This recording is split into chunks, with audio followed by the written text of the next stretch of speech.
और पूरा विपक्ष का जो भाषण का जो टोन है वो यह दर्शाता है कि जैसे नरेंद्र मोदी जी का चेहरा इनको पसंद नहीं आ रहा हो, ये उससे नफरत कर रहे हैं। लेकिन अब अगर आप नफरत कर रहे हैं, आपको पसंद नहीं आ रहा है, तो क्या करिएगा? इस देश की जनता ने उनके चेहरे को पसंद किया और तीसरी बार उनको देश की सत्ता संभालने की जिम्मेवारी दी। 60 वर्ष के बाद 60 वर्ष के बाद 60 वर्ष के बाद 60 वर्ष के बाद जयप्रकाश जी, मोदी जी की उपलब्धता है, मोदी जी की उपलब्धता है कि 60 वर्ष के बाद, आजादी के बाद तीसरी बार किसी को इस देश की सत्ता संभालने का मौका मिला है। ये उनको बर्दाश्त नहीं हो रहा है। उनके पेट में दर्द हो रहा है। अब सच्चाई को नहीं पचा रहे हैं। अब इस देश की जो सच्चाई है उसको ये अगर नहीं पचा पा रहे हैं तो हम लोगों का क्या दोष है भाई? लेकिन हमारा एक परामर्श है इनको, सभापति महोदय, कि सच्चाई को जितना जल्दी। इन्होंने भाषण किया, कोई नहीं बोला, फिर क्यों बोल रहे हैं? बैठिए, बता देते हैं माननीय मंत्री जी, आपका चरित्र भी बता देंगे। माननीय मंत्री जी, एक मिनट, आपका चरित्र भी बता देंगे कि आप क्या करते रहे। माननीय मंत्री जी, आप चेयर से करें। जयप्रकाश जी, माननीय जयप्रकाश जी, सुन लीजिए। आप जब बोल रहे थे, समय भी अधिक दिया गया, किसी ने आपको व्यवधान नहीं किया। अगर आप खड़े होंगे, नहीं, आप परंपरा सीखिए। आप वरिष्ठ सदस्य हैं, बैठ जाइए। आप परंपरा सीखिए। आपके किसी स्पीच पे किसी ने व्यवधान नहीं किया। आपको अवसर है, आपकी पार्टी को अवसर है। माननीय मंत्री जी जो बोल रहे हैं उसका जवाब आपकी पार्टी देगी, आपके पार्टी के नेता दे देंगे। सभापति महोदय, माननीय मंत्री जी ये बोल रहे हैं। कुछ दिन हम लोग इन लोगों के साथ भी थे और वहां जाके पता चला कि गिद्ध की तरह जैसे लाश को नोचने का काम ये लोग करते थे। और हम लोग विदा हो गए, प्रणाम करके इधर चले आए कि भैया वही काम करते रहो। अंदर में गठबंधन के अंदर ये लोग लॉबी चलाते थे और लॉबी चला के कैसे किसका मतफटौल करावे इसकी योजना बनाते थे। हम लोगों ने प्रणाम किया, इधर चले आए। तो इसलिए छोड़ दीजिए, जरा हम आपको बता देते हैं। तो इसलिए आप इधर आप बोलिए। आप चेयर को सभापति महोदय, सच्चाई इनको सुनना नहीं है, आप ही का पसंद नहीं है। आप जो बोल रहे हैं वो रिकॉर्ड पे जा रहा है। किसी का किसी भी माननीय अन्य सदस्य का बात रिकॉर्ड पे नहीं जा रही, केवल आपकी रिकॉर्ड। हम इनको बता रहे हैं सभापति महोदय कि जितना आप बैठिए। शौकत राय जी बैठ जाए। नहीं, जब आपको अवसर दूंगा तब आप बोलेंगे।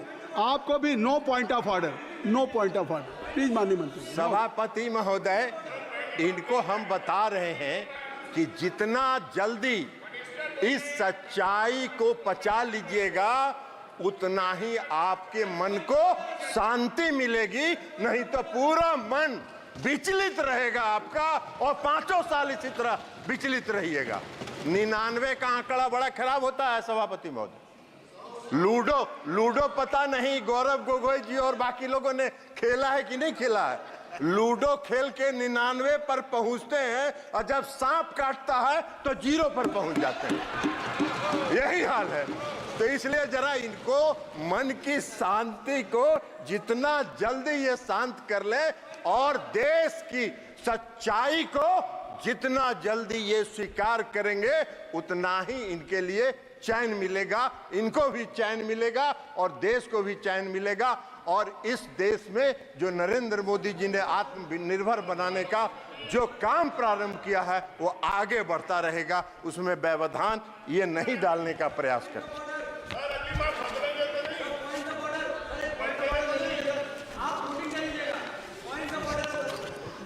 No point of order. अब इनको ड्यूरिंग एनी मिनिस्टर स्टेटमेंट या स्पीच आप पॉइंट ऑफ ऑर्डर आप लिख के भेज दें। बजट का ही स्पीच चल रहा है। बैठिए, आपको बजट समझ में आता, आपको बजट में अभी बता देंगे। एक का बजट का भाषण, बजट समझ में आ रहा है। तीसरे कार्यकाल का जो पहला बजट आया अब इनको नहीं दिखाई पड़ रहा है। इनका एक एजेंडा रहता था, बेरोजगारी है इस देश में, रोजगार पर चर्चा नहीं हो रही है। इस पहले बजट में 4.1 करोड़ रुपए 1 करोड़ लोगों के रोजगार सृजन की चर्चा है, वो इनको दिखाई नहीं पड़ रहा है, वो इनको दिखाई पड़ेगा भी नहीं, क्योंकि मन तो इनका विचलित है, मन इनका अशांत है, तो वो कहां से दिखाई पड़ेगा इनको। अभी अब एक्चुअली अब वास्तव में हुआ क्या है कि तीसरे कार्यकाल का ये पहला बजट आया, मोदी जी ने पहला बजट मोदी जी की सरकार ने पेश किया, और जो पहला गुगली मोदी जी ने फेंका है इस बजट के माध्यम से, तो ये बोल्ड आउट हो चुके हैं, और उसी बोल्ड आउट की छटपटाहट में ये अपना भावना व्यक्त कर रहे हैं, विधवा विलाप किए जा रहे हैं। अरे विधवा विलाप करने से क्या होगा? सच्चाई यही है कि देश के प्रधानमंत्री नरेंद्र मोदी जी हैं और पूर्ण बहुमत के साथ हैं, इस सच्चाई को स्वीकार करिए। और अभी तो शुरुआत हुआ है, अभी तो शुरुआत हुआ है, तो पहला साल है, अभी 5 साल देखिए, 5 साल के बाद मैदान में कहीं नजर नहीं आइएगा, वही होगा कि 99 पर सांप काटेगा और 0 पर पहुंचिएगा, यही होने वाला है। कई लोगों ने, कई पार्टियों ने चर्चा की, कई पार्टियों ने चर्चा की, कहा कि 2 राज्यों को खुश करने की बात हुई है। अरे भाई, 2 राज्य को सरकार बचाने के लिए, कई बात, सरकार बचाने की कौन सी बात?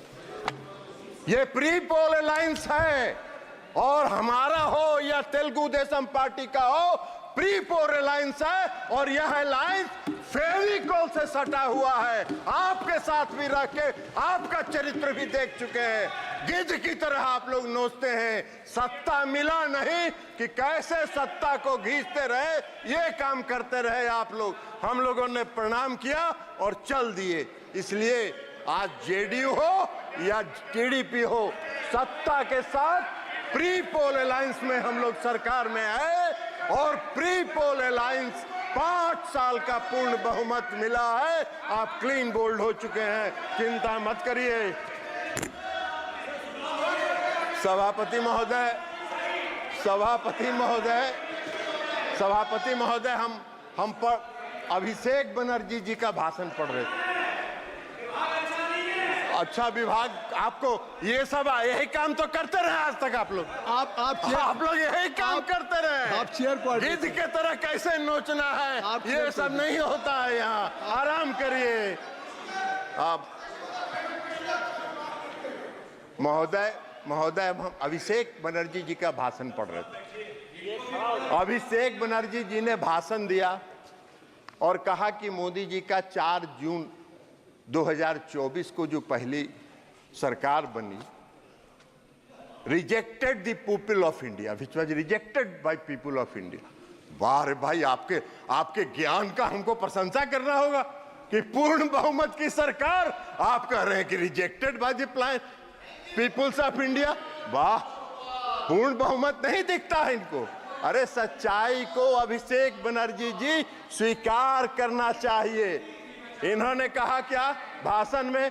वक्त बदल गया है, वक्त बदल गया है। हाँ अभिषेक बनर्जी जी, वक्त जरूर, सभापति महोदय, वक्त जरूर बदल गया है, वक्त जरूर बदल गया है, क्योंकि मोदी जी पूर्ण आत्मविश्वास और दृढ़ संकल्प के साथ तीसरे कार्यकाल में आत्मनिर्भर भारत बनाने की ओर चल चुके हैं। इसलिए वक्त बदल गया है। आपको दिखाई नहीं देता है तो उसमें हम क्या करें? आंख का जांच कराइए और चश्मा लगाइए, दिखेगा आपको कि इस देश की जनता ने क्या किया।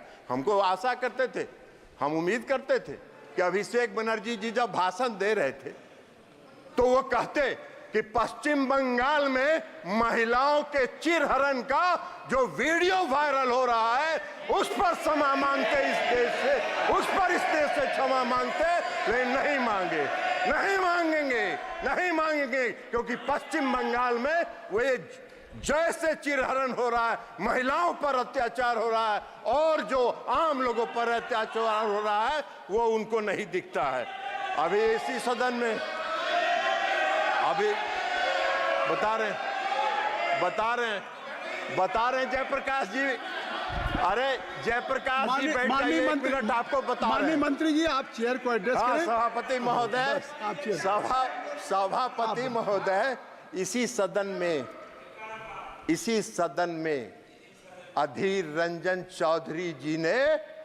अधीर रंजन चौधरी जी ने अपने मन का भड़ास और मन का तकलीफ कई बार सदन के पटल पर उतारा। दिशा की मीटिंग नहीं हुई 5 साल तक, दिशा की मीटिंग नहीं होने दी पश्चिम बंगाल की सरकार ने। और लोकतंत्र की बात करते हैं, इनको क्या अधिकार है लोकतंत्र की बात करने का? इनको कौन सा हक है लोकतंत्र की बात करने का? कृपया नाम रिकॉर्ड में है। माननीय सदस्य ने जो नाम लिया अरे है, गौरव, माननीय सदस्य ने जो नाम लिया है वो रिकॉर्ड में नहीं जाएगा, रिकॉर्ड में नहीं जाएगा। जो माननीय सदस्य ने नाम लिया है, I think so you should have patience to hear me, you must have patience to hear me. जो नाम उन्होंने माननीय सदस्य का लिया है वो रिकॉर्ड में नहीं जाएगा। मैंने भी लिया। अरे गौरव, आप बैठिए, आप बैठिए। अरे गौरव गोगोई जी, आप इधर बोलिए चेयर से, आप नाम मत लीजिए। आप माननीय मंत्री जी। सभापति महोदय, जी। सभापति महोदय, माननीय सदस्य गौरव गोगोई जी को नहीं, वो भी थे यहाँ, वो इस सदन में प्रेजेंट थे जब अधीर रंजन चौधरी नहीं, जी। उनका नाम मत लीजिए, वो सदन के अच्छा, सदस्य सदन के नहीं, ठीक है। इसलिए मैं नाम। ठीक है, हाँ ठीक है, ठीक है। आप पूर्व हो से- गया, पूर्व विड्रॉ से- कर लिए उनका नाम। बस। नाम उनका हमने वापस ले लिया सभापति महोदय, उनका नाम हमने वापस ले लिया। लेकिन सच्चाई है कि 17वीं, बैठ जाइए ना जयप्रकाश जी, बैठ जाइए ना, बैठ जाइए। हुड्डा जी अंदर जाने वाले हैं, बैठिए। आप अपना सभापति महोदय, अपना भाषण। सभापति महोदय, मैं ये कह रहा था कि 17वीं लोकसभा के दौरान जब आपका अवसर आएगा तो बोलिएगा प्लीज। जयप्रकाश जी, तो प्लीज हुड्डा जी, तो कहना चाहिए, इनको कहना चाहिए। आई think so I have gone through. अरे इनको कहना चाहिए कि already gone पश्चिम through. बंगाल में जो Already I have gone चिन्ह through. हुआ वो 355, जायज था। यही there's कह no दीजिए, point of that. यही कह दीजिए देश के सामने, यही कहिए। माननीय मंत्री, आप इधर बैठिए, मैं दूंगा। इनकी बात खत्म कर दीजिए, आप बैठ जाएं। जयप्रकाश जी आप बैठ जाएं। बैठ जाइए ना ये क्या जयप्रकाश बात जी, है? आप आप जयप्रकाश जी बैठ अभी आए जाएं, हैं। बैठ जाइए माननीय सदस्य। ऐसे सदन ऐसे नहीं चलता। माननीय मंत्री जी आपसे आग्रह है कि आप अपना भाषण कृपया संक्षिप्त करें और आप चलिए माननीय सदस्य का नाम बताएं। महोदय मैं नाम नहीं ले रहा हूँ, मैंने नाम वापस ले लिया, नाम हमने विड्रॉ कर लिया। बस ठीक। अब हम ये कह रहे हैं कि 17वीं लोकसभा में उस समय माननीय विरोधी दल के नेता और सबसे बड़े पार्टी के जो नेता थे, उन्होंने सदन के अंदर कई बार अपनी पीड़ा का इजहार किया कि उनके क्षेत्र में दिशा की बैठक होने नहीं दी जा रही है। और गौरव गोगोई जी बैठे हुए थे, गौरव गोगोई जी उसके गवाह हैं। जयप्रकाश जी तो उसमें थे नहीं, ये कहां से जानेंगे? तो इसलिए गौरव गोगोई जी के सामने पीड़ा हुई। एगो सीट कांग्रेस को दिया, कांग्रेस ने दिया नहीं, एक कांग्रेस एक को सब। अब उसके बाद भी लगे हुए हैं, तो लगे रहिए मुन्ना भाई, कुछ न कुछ तो मिलेगा। लेकिन 99 वाला भी खतरा है, सांप का अगर काटा तो 0 पर आइएगा। लेकिन लगे रहिए, क्या करिएगा। और पूरा भाषण हमने शैलजा जी का भी सुना, शैलजा जी का भी भाषण हमने पूरा सुना। और शैलजा जी का भाषण हमने सुना, वो पूरा हरियाणा केंद्रित था। अरे ये देश का बजट है, हरियाणा का बजट थोड़े है। जयप्रकाश जी भी अभी बोल रहे थे पूरा हरियाणा केंद्रित। अरे देश का बजट है भैया, देश पर बोलो, देश और नरेंद्र मोदी जी पूरे देश को आगे बढ़ाना चाहते हैं। ये उनका संकल्प है, ये उनका आत्मविश्वास है। इसलिए मैं समझ दूंगा, मैंने कहा है, अब मैं दूंगा। आप बैठ जाइए जयप्रकाश जी डिक्टेट नहीं कर सकते सदन में, आप बैठ जाएं। मैंने हुड्डा जी को कह दिया रूलिंग दे दिया, आप बैठ जाइए। अब अध्यक्ष महोदय, सभापति महोदय, वित्त मंत्री का आप बैठ भाषण, जाएं, कृपया आप सब लोग बैठ जाएं। तो सब लोग हमने ये कहा कि पूरे 3 दिन तक ये बजट पर कम बोलते रहे। देश के प्रधानमंत्री आदरणीय नरेंद्र मोदी जी का चेहरा इनको पसंद नहीं था, तो इसलिए उनकी आलोचना में ये पूरा 3 दिन इन्होंने बिताया। अब बजट में जो प्रावधान है उसको इनको दिखाई ही नहीं पड़ा, वो देखना भी नहीं चाहते, इसलिए कि ये तो पीड़ा में है, अंदर से कष्ट में है, विचलित है। तो मन जब विचलित रहता है तो सच अच्छी बात दिखाई नहीं पड़ती है, इसलिए कह रहे हैं इनको। बजट के भाषण में, वित्त मंत्री जी के बजट के भाषण में साफ लिखा है कि 9 प्राथमिकताओं के संबंध में प्रयासों की परिकल्पना की गई है, और वो 9 प्रयास देश को आत्मनिर्भर भारत बनाने की दिशा में ले जाएगा। ये इस बजट में है, ये उनको दिखा नहीं। पहला क्या है? कृषि में उत्पादकता और अनुकूलता, रोजगार और कौशल प्रशिक्षण, समावेशी मानव संसाधन विकास और सामाजिक न्याय, विनिर्माण और सेवाएं, ऊर्जा सुरक्षा, अवसंरचना, नवाचार, अनुसंधान और विकास, और अगली पीढ़ी के सुधार। तो प्रधानमंत्री नरेंद्र मोदी जी तो अभी की पीढ़ी के अलावा अगली पीढ़ी तक भी सोच रहे हैं, इनको ये दिखाई नहीं पड़ रहा है। तो अब ये दिखाई नहीं पड़ रहा है तो इसमें हमारा क्या दोष है? आपका मन विचलित है, हम भगवान से प्रार्थना करते हैं कि आपके मन को जल्दी शांति प्रदान करे, मन के आत्मा को जल्दी से विचलापन खत्म हो, ताकि आप उससे बाहर निकलिए और देश की कल्पना के बारे में सोचिए। इनको दिखाई नहीं पड़ रहा है कि रक्षा के क्षेत्र में माननीय वित्त मंत्री जी जो बजट पेश किया गया है उसमें 4.54 लाख करोड़ रुपए का प्रावधान किया गया है। ये इनको तो दिख नहीं रहा। ये पूरा देश के लिए है, ये देश की रक्षा और सुरक्षा के लिए है।